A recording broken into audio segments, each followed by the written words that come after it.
Hi, Chris Madsen here. Another exercise for living in an awakened heart is mindfulness. Thich Nhat Hanh, a beautiful Zen Buddhist master, speaks of mindfulness very articulately and is well worth checking into. And the essential aspect of it is making an exercise and an art of every situation you are in, is to make that your practice, your exercise of bringing love. The head wants to, in the ego aspect, it's reactive. It's always reacting. Someone says something and it reacts, and usually in an attack mode or a defense mode, something like that. And so a person that is mindful and doing the practice in this exercise, rather than that, they listen, they feel the ego in the head and what's being said.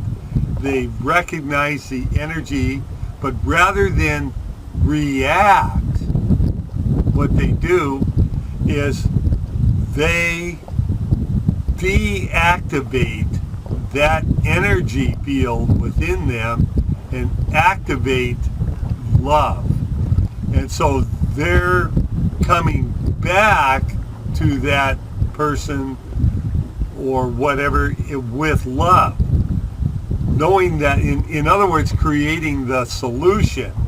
So rather than keeping into the energy field of the problem, they're moving directly into the solution. And so the solution, of course, is always love-based, the highest good of all, and that which brings healing, life, vibrancy, compassion based, all of these things. And so you can make a practice.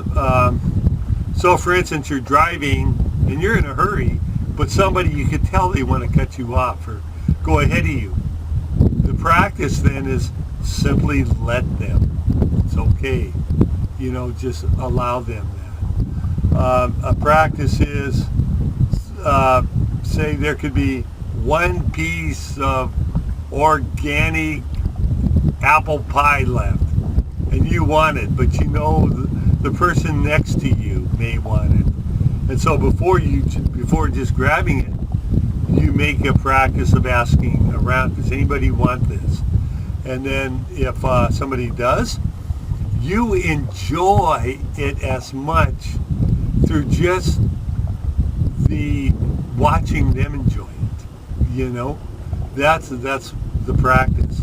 So in every situation, I think you're seeing what I'm saying. You hit a red light. Rather than, oh darn, I'm at a red light, you go, oh boy, you use that as your practice, a moment to deep breathe. And that is an act of the practice. So mindfulness in every situation. Rather than reacting, you deactivate the energy fields coming in and then activate the energy of love and bring that into the dynamic. And now, you are not responsible for another person's journey.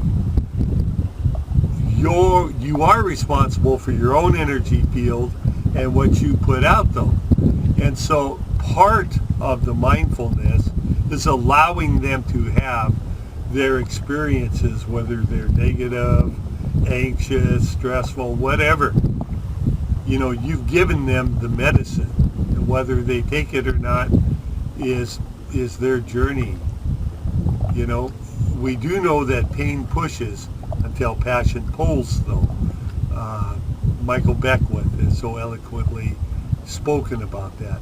So even in their pain, that will propel them to the place of where we're at. And so in being it, we are the best opportunities for those to receive. So rather than being in the lower energy fields, we stay in the high, and that is another exercise for an awakened heart.